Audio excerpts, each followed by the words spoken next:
Hola mis niños y niñas de cuarto B, bienvenidos a esta nueva clase de estudios sociales en la que vamos a estudiar 4 personajes destacados de la historia del Ecuador. Empezaremos con Manuela Cañizares. Manuela Cañizares es una de las primeras mujeres luchadoras en la independencia de Quito y de lo que hoy es la República del Ecuador. Ella nació el 27 de agosto de 1769 y le llamaban la mujer fuerte. Ella participó en la revuelta del 10 de agosto de 1809, o sea, el primer grito de la independencia, y prestó su casa para conspirar contra el gobierno del conde Ruiz de Castilla. Después de la matanza del 2 de agosto de 1810, Manuela fue perseguida por las autoridades, por lo que tuvo que vivir escondida en la clandestinidad. Ella es un ejemplo de lucha por la libertad y por los derechos de hombres y mujeres. Ahora veremos a Eugenio Espejo.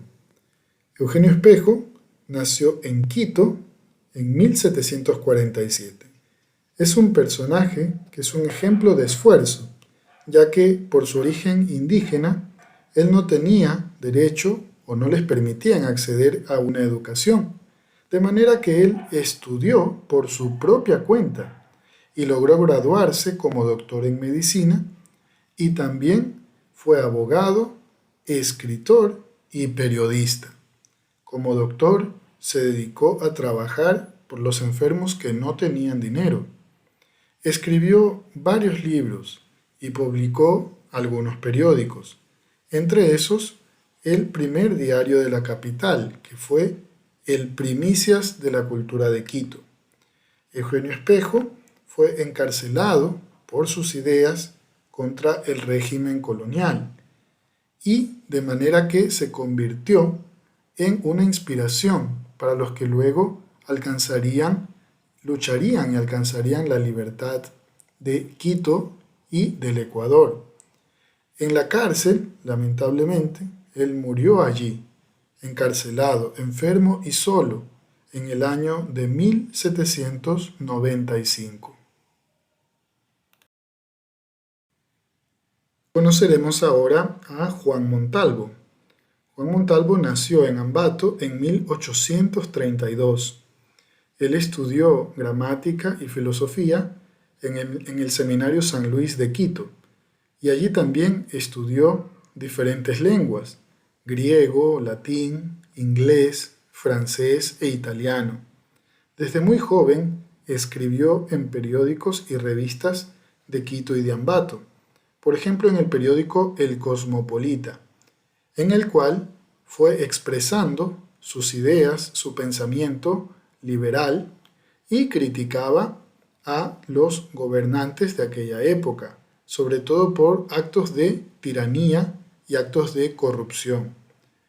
Dirigía sus críticas, por ejemplo, hacia García Moreno e Ignacio de Ventimilla, y por esas críticas vivió muchos años en el exilio. Vivió en diferentes países exiliado, perseguido por aquellos gobernantes a los que criticaba.